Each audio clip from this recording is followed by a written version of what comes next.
Assalamualaikum dan selamat pagi buat murid-murid tahun 4 dan juga tahun 5.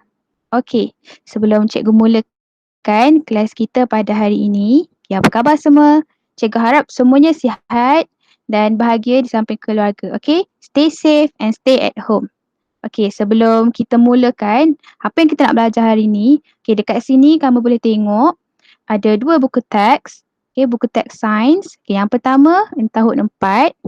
Okay, yang kedua, ni muka buku untuk buku teks tahun 5 yang bakal ataupun yang akan kamu dapat minggu hadapan. Okey.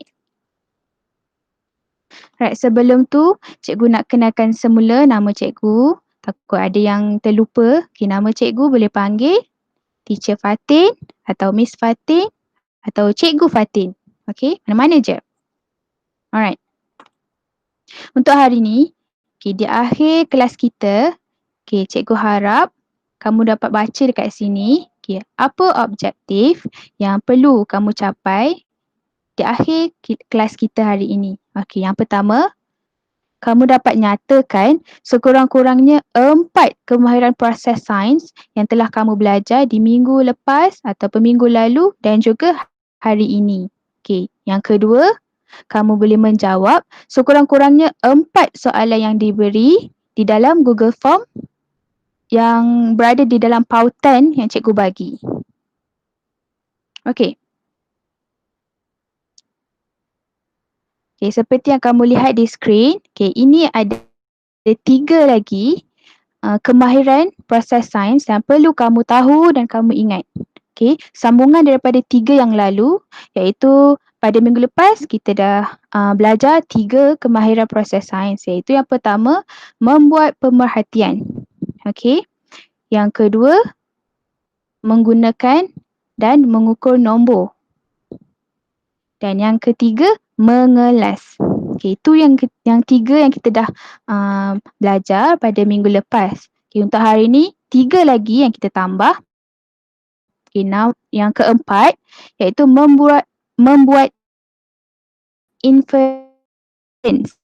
Okey, untuk membuat inference ni, apa yang kita kata tentang membuat inference? Okey, kalau kamu lihat di sini, cikgu dah pemudahkan apa itu membuat inference. Okey, membuat inference ni ialah kita membuat andaian awal ataupun kesimpulan awal. Okey, sebagai contoh, kalau kita buat satu eksperimen, kita buat eksperimen berkenaan satu pokok yang layu.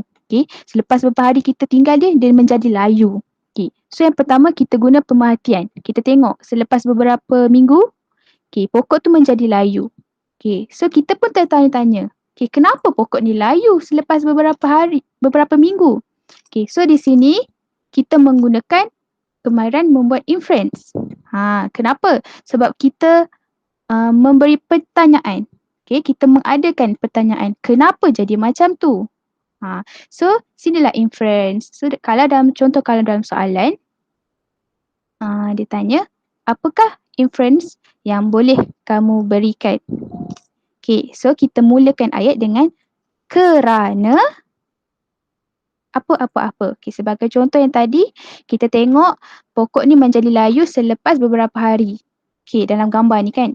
Okay, so inference kita ialah pokok menjadi layu kerana tidak mendapat air yang cukup. Itu saja. Okay, boleh? Alright, yang kelima, meramal. Okay, apa itu meramal? Okay, perkataan ramal tu sendiri, ramalan, meramal, maksudnya ialah kita membuat jangkaan atas apa yang akan jadi nanti pada masa hadapan. Okay, sebagai contoh tadi, yang pokok tadi tu kan. Okay, jika kita memberi air yang cukup kepada pokok tu, kita beri baja yang cukup, nutrien yang cukup, dapat cukup cahaya matahari. So kita pun membuat ramalan, kita meramal apa yang akan jadi dekat pokok tersebut selepas beberapa hari. Okay, so kita meramal apa akan jadi pada masa hadapan. Okay. Yang terakhir, berkomunikasi. Maksud komunikasi sendiri yang kamu tahu ialah kita bercakap antara satu sama lain kan. Tapi berkomunikasi dalam sains, bukan sahaja bercakap. Tapi bila kita menulis, mendengar, membuat graf dan juga jadual semasa eksperimen, okay, itu menunjukkan kita telah menggunakan kemahiran berkomunikasi dalam sains. Okay, cikgu ulang. Bercakap, menulis, mendengar, membuat graf dan juga membuat jadual, okay, semasa eksperimen. Okay, ini menunjukkan kita menggunakan komunikasi dalam sains. Okay, kenapa? Kenapa pentingnya berkomunikasi dalam sains ni? Okay, ini adalah untuk kita membuat rekod. Okay, kalau kita buat eksperimen, kita kena rekodkan segala maklumat ataupun keputusan yang kita dapat dalam eksperimen tu. Okay, untuk murid tahun 4, okay, mungkin tahun lepas masa tahun 3, kamu tak berpeluang untuk membuat eksperimen yang pelbagai. Tapi untuk murid yang tahun 5 tahun ni, okay, tahun lepas cikgu rasa kamu telah membuat beberapa eksperimen. So, kamu boleh relate, okay, kaitkan dengan eksperimen kamu telah buat pada tahun lepas. Okay. Alright, itu sahaja untuk 6 kemahiran proses sains. Okay. 6 lagi kemahiran proses sains akan kamu belajar nanti akhir bab nanti. Selepas kita dah belajar habis semua tajuk, baru kita buat yang lagi 6. Okay. So, itu sahaja untuk hari ini. Okay, cikgu harap sesi yang short and sweet ni kamu boleh faham dan boleh ingat 6 kemahiran yang kita dah belajar sama-sama minggu lepas dan juga hari ini. Okay, kalau ada apa-apa masalah, okay, boleh PM cikgu tepi. Okay, so lepas ni boleh jawab soalan dalam Google Form dan kamu boleh tengok balik. Okay, dekat dalam tu ada nota, so boleh tengok balik kalau teringat. Alright, itu sahaja untuk hari ini. Sekian, terima kasih. Assalamualaikum.